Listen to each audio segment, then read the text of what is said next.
very, very rare. And it's very rare that he was a catcher. But for 4 years, he caught, and we were pretty good then because of that. And we had a crazy pitcher that pitched as a freshman. But we won't go to that. Bo is one of my favorite young men. He'll go over some simple things that you can start. You know, it's difficult when you got to put all this gear on, you can't see very well, and you're a little guy, and the equipment is going down to your shins. Make sure you have your catcher in the correct size of equipment. If they just give you a bag, and I know that's how they used to do it when I was coaching, go back and say, I need a smaller, bigger, once you fit your people that's going to be catching. It's very important. You know, those dings that you get, if you're properly covered, you can live with. So kid will want to catch longer too. Exactly. And the other thing he said, you know, he helped Jim Farrell and I for a couple years before Jim and I left. And he told you about the catchers that are out in between. I turn around one day and I go, what the hell are the catchers doing out there? They're, you know, in my infield. And they were blocking, and it's a good drill if the shortstops don't run over. But anyway, Bo, catching fundamentals. Absolutely. Yeah, I just want to touch on a couple things too before we dive into catching.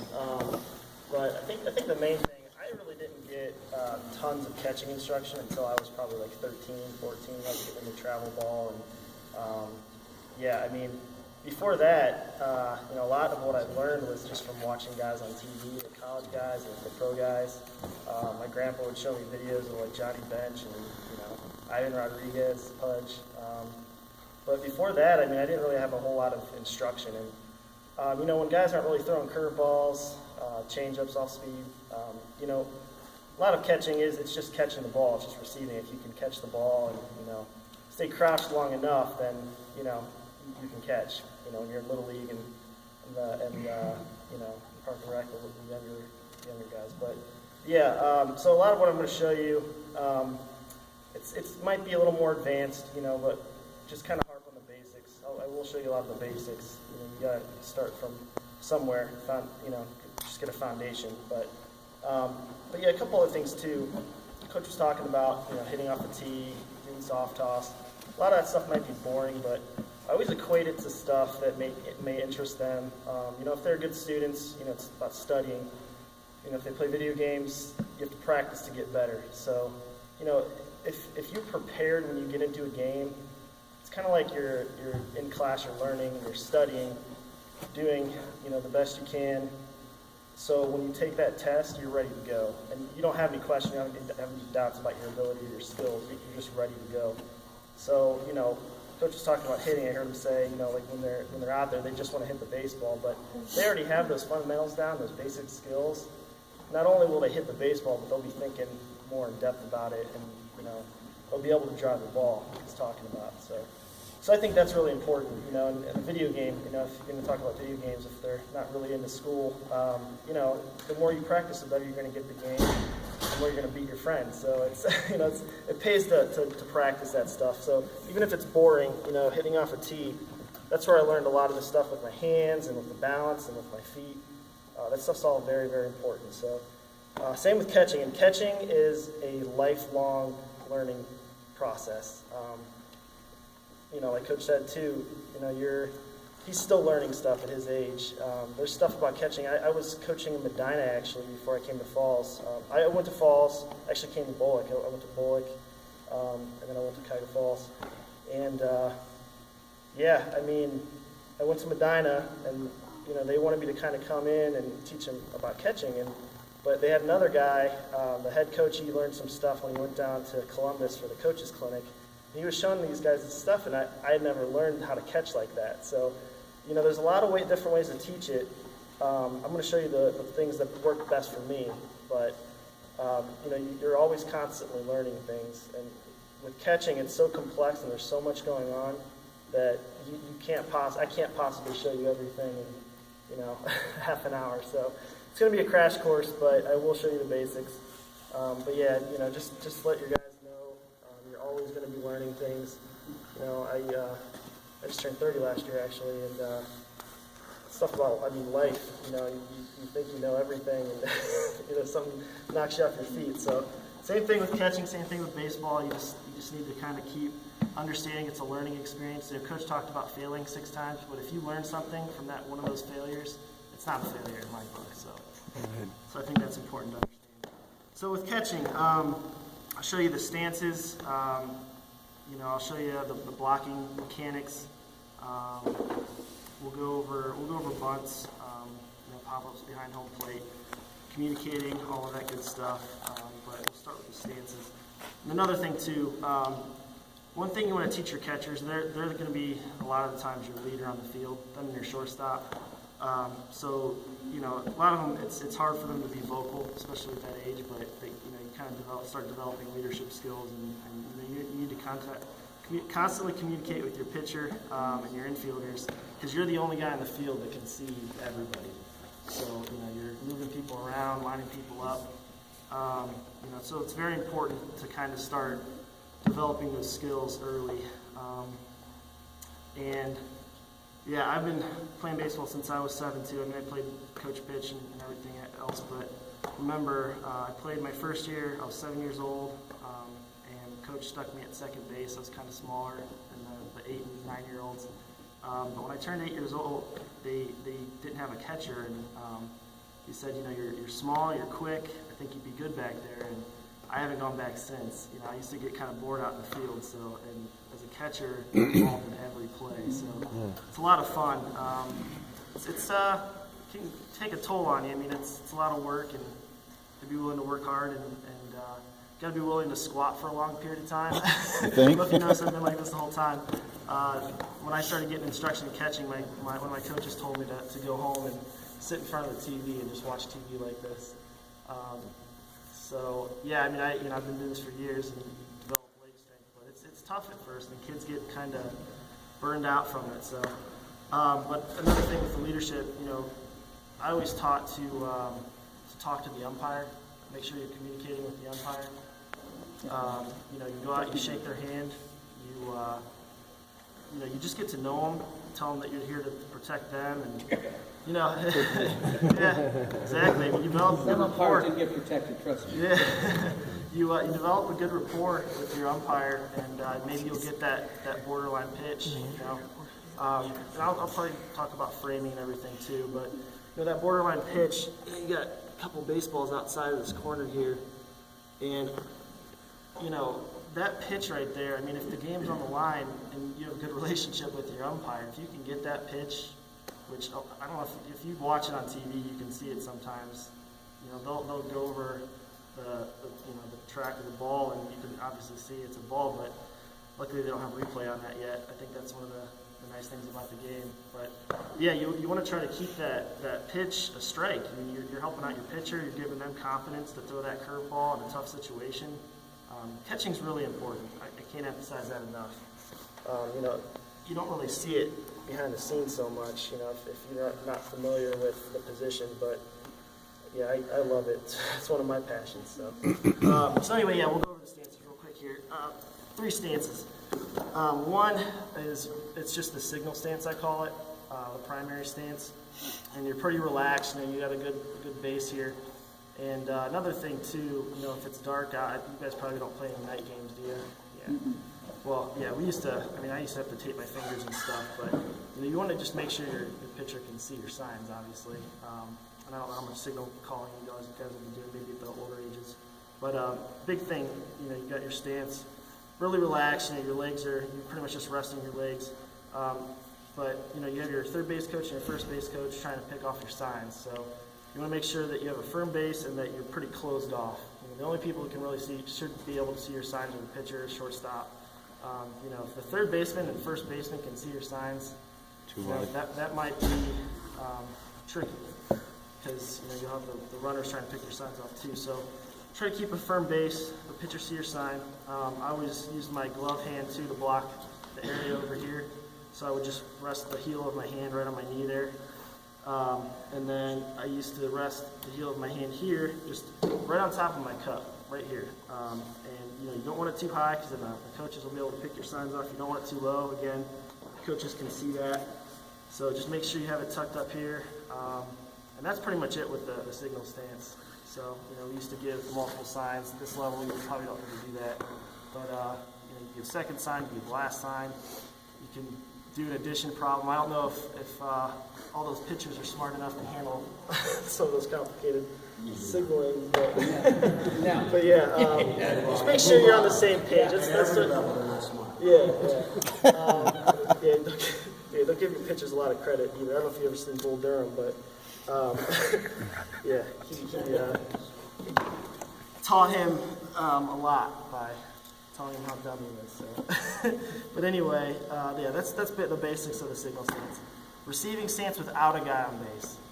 This is a little different. So you're not going to be in an athletic stance as you would if there was a guy on base. Because obviously you're not going to have anybody stealing on you. But you still kind of want to be in an athletic stance. If you get a ball in the dirt, you want to be in a position where you can go down and block it. So I usually I get my feet out, usually about shoulder width apart. You don't want to get too wide. You don't want to get too narrow. You want to have a nice balance. Balance is very important in this game. But yeah, you just want to kind of unlock your legs a little bit, get a nice firm foundation under you. And I usually get in a position where I'm bouncing a little bit, so you have a little bit of flexion. If you get a ball inside, outside, you got to adjust to it. They're not always going to hit their spots. So yeah, basically, and I would always keep my hand. They used to teach it to keep behind your back when I was younger. I used to keep it right here, and I'll show you. It's a little different when there's a guy on base, but. Your hand's still protected right here. You have your shin guards on.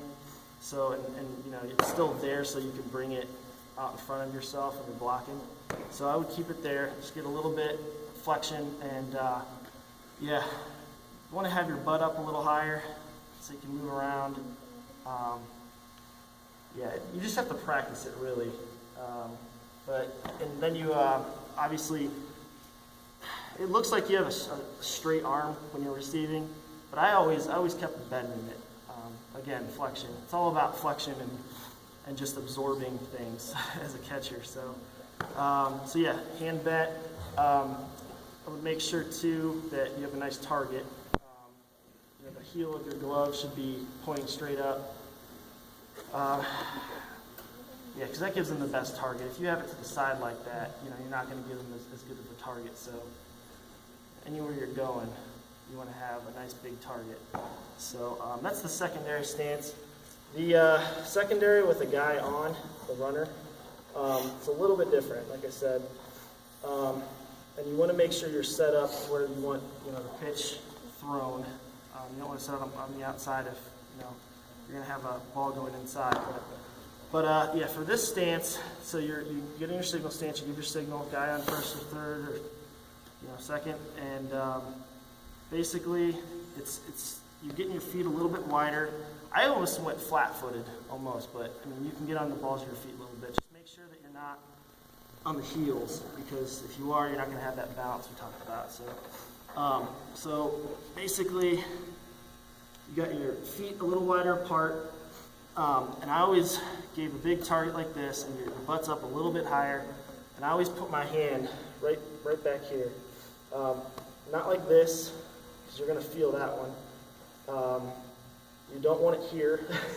You get a foul ball, it's going to ruin your day. I always put it right back behind my mitt like this, and I always put my pinky here. Put my thumb inside, but you don't want to make a fist. Make a fist, and the ball comes in. And again, this is at the older levels, but it's kind of like a pool ball. If you're playing pool and you have that momentum going forward, if it hits your hand too hard, you could break your thumb that way if you have enough force. But yeah, just kind of lightly off the back of your mitt, and you're ready for that runner taking off on you, so you can easily transfer. And yeah, I guess that's what we'll talk about next. I should probably talk about receiving a little bit. So we talked about this right here. One of the most important things for a catcher is keeping strikes. That's what I was always taught. And sometimes too, if you're keeping strikes and you're making it look good, you can get that pitch that's 2 or 3 balls outside. So a lot of that is just receiving and framing. With framing, basically you're... Can I interrupt you Yeah, for sure. a second? Before you get to framing and blocking, I know you're going to cover those 2 areas, but let's just say that we're just teaching this kid to catch. Because I know when I was coaching in Park and Rec, you just didn't have catchers show up. And so you got to show them how you want those young kids to start catching the ball, receiving with a batter up there, which is the difficult thing. But some of those techniques before you get into the more. Sure. And that kind of goes hand in hand with framing. You know, if you have the framing down, that's where you start really receiving the baseball. It all kind of hinges on that strike zone, on that box that you've made, from when the hitter's standing there, from this is usually the strike zone, from here to here. A lot of times they'll tell you it's up to here, but you'll never get a pitch that high. Call it strike. So basically, when you're receiving the baseball, a big thing that we were always taught was swaying like this with the pitch, and just that little tiny turn of the glove when you're catching it. So the ball's coming in, and you're just turning it into the strike zone around that box. And another thing too I used to do, it kind of gives the umpire an illusion a little bit. But when you're framing and you're doing that sway, so you're in your secondary stance like this, the ball's coming in and you're swaying and you're kind of turning your shoulder a little bit like that. And I always used to kind of it was almost like I was hitting it, like punching it. When you straighten your arm out like this, like you have it kind of bent like this, but when you straighten your arm out and you're looking down, you always talk about looking down the barrel like a scope, like a gun, like a shotgun, like you're looking down like this and you're swaying at the same time. It's all one coordinated motion, so it's a little complicated, but the more you practice it, the better you'll get it. And you're giving that umpire the best look you can get. They're right over your shoulder, and he's swaying with you. He's trying to protect himself. So if you're looking down and you're swaying and he's looking down your shoulder, again, sometimes if you get that outside pitch and you're swaying like this, it looks like it's a strike. You're trying to make it look like a strike, keeping strikes. So, receiving and catching the ball too, like Coach was saying. One thing I would do, I would actually relax my hand after the pitcher sees your target and he's letting go of the ball. Ball's coming in, I relax my hand a little bit, and then I would punch at it like that. Some guys teach to kind of catch it like this. In my opinion, I don't think that gives the umpire a very good look. You're kind of bringing the ball in. You give that curveball more time to move. If you have a curveball coming on the outside and you're catching it like this and you're going along with the pitch, you're taking it right out of the strike zone. So if you're catching it out in front of yourself, that's another thing too. You don't want to be too close to the hitter. The hitter's right here and your mitt's right here. It's a high likelihood that bat's going to hit your glove and he's going to get first base. So you want to make sure you have proper distance from the hitter. I always used to reach out like this, and if I'm not touching the guy, then I'm in a very good spot. So, I think that's really important. That's why I would punch at the ball. One thing that you want to be careful of, though, you don't want the kid catching it and then moving his glove, because that's pretty much going to tell the umpire that you're trying to fool him. So it's all one coordinated movement. Again, you don't want to catch it and then try to move the ball. I had a lot of guys in high school, we had to work on this quite a bit. They catch the ball like this and then they move it like this. Like the umpire wasn't paying attention. So if you get a pitch that's out of the strike zone, just catch it there. It's okay if it's a ball. You don't want to try to fool the guy too much, So does that kind of answer the question there? Yeah, and if you notice, I've got a better view of it, that he's always extending Yeah. the glove. The glove doesn't start here and the target, it's always, and then he reaches them. So if you turn around like the view that I have, show them how you're receiving the ball. So right here, I've got my arm bent a little bit, and then when the ball's coming in, I kind of relax a little bit, and then I'm punching out like this while I'm swaying. The sway is just at the ankles. It's pretty much all the ankles. So that's why it's important to kind of build that leg strength and everything. Did you guys see that okay though? Mm-hmm. Straight out like that. Kind of just move along Now the you ball. can get into some blocking, basic Yeah. blocking stuff for the, especially the youngsters. Yeah, and real quick too, that framing, basically, we used to do drills too. We'd have, you could use these softballs or tennis balls. We would leave the mitt off completely in order to work on our hands and receiving the ball. We have a guy standing out in front, and he's just kind of almost like soft tossing, just like this. You don't have to flick the wrist or anything, just nice good toss and right into the strike zone. We would go along the edge of the strike zone on the plate, catch a tennis ball. You know, if you can catch a tennis ball without your mitt on, you can catch a baseball with your mitt on. Makes things a lot easier. So, you know, again, it's kind of like T-work. It might get a little monotonous, but the more you do it, the better you're going to get at it. Work on swaying, work on receiving that ball along that strike zone. So, all right, so one of the most important things, we're going to get into blocking.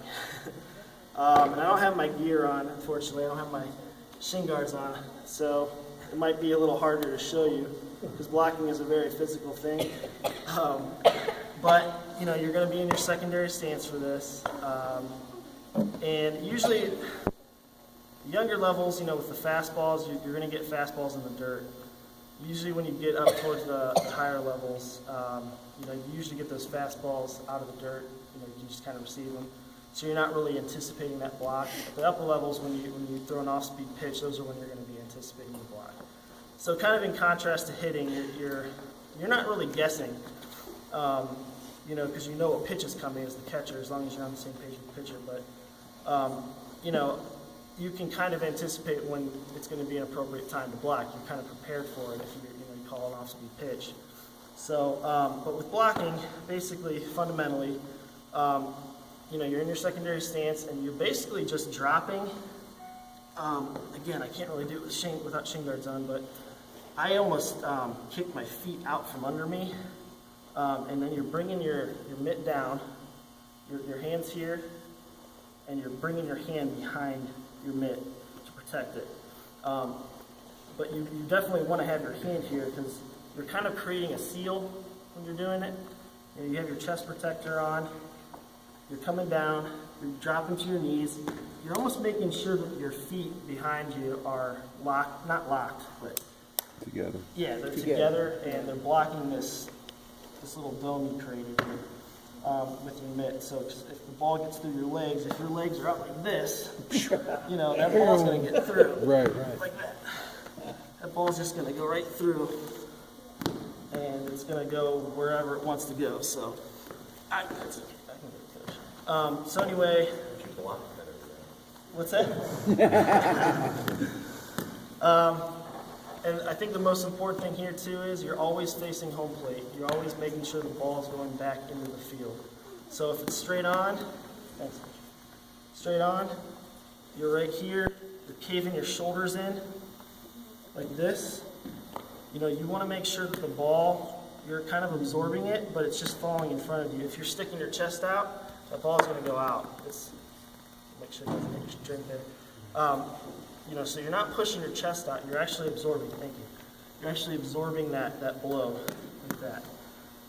And that's kind of the goal with blocking. You want to keep it right in this area, especially if you have a guy on base. The closer you can get that ball to fall in front of you, the faster you can hop up, scoop it, and be ready to go if he takes off on you. So, but yeah, you're always facing home plate. So if you get a ball to your left, the pitcher's right, I actually, it's just one motion. Again, it's all coordinated. You're dropping down your knees, you have it blocked behind you, and you're facing home plate. So if the ball's coming out here, it's coming right up, back out in front. Same thing, right, just like that, okay? Another very important thing is you want your chin down to your chest. So you're watching that ball come in, you're tracking it, chin down to the chest. That's why it's so important to have that equipment actually fitting you we had a couple high school kids come in and their chest protector is hanging down like this. And their collarbones are exposed, their neck's exposed. It's a good way to end up in the hospital. So make sure it's tight, covering your collarbone, make sure the shin guards are actually in front and not like hanging off the side. You know, they have those knee savers now. I never liked those. You know, if you take them off, I don't think that I mean, they're good, don't get me wrong, and they will save your knees to a degree, but I think you're losing flexion with them. Like I said, I like to bounce, move around, so I think it increases your flexibility not to have them on, but I'm not going to advocate against them because I do know that they do, you know, kind of prolong your legs a little bit. But yeah, I've been catching since I was 8, and my legs are still luckily, you know, in good shape, so. Not to say I won't end up in a wheelchair later, but you know, you never know. So anyway, yeah, so that's basically the fundamentals of blocking. And you know, drills with that, you're, you know, just kind of continually throwing baseballs down in the dirt. There's kind of a trick to it. You know, a lot of the pitches in the dirt, they're not going to be out in front of the plate. If your guy's throwing, you know, 52 feet in front, there's something going, there's something wrong. You know, the pitches in the dirt should be, you know, hitting the plate or, you know, even behind. So when you're feeding those guys when they're blocking, make sure that the ball is, you know, it's manageable. You know, you're not getting a ball that's going to be jumping over them. So, so yeah, that's basically what you look at when you're blocking. Does anybody have any questions about that? Yeah, any questions at all for Bo? He has been doing this so long that it just comes natural to him. But I know that you have to find a couple, and generally your best athletes, if you can convince them to get behind the plate is a good thing, because a lot of the best athletes will pitch, play short, and catch, so you have to find a couple others to fill in. They say the quickest way to the pros is you're a left-handed pitcher, you're a really good right-handed pitcher, and then your catchers. Usually with the infielders and outfielders, it's a little harder to break in. Easy. So what we're going to do now, we'll give you about a 10-minute break. The restrooms are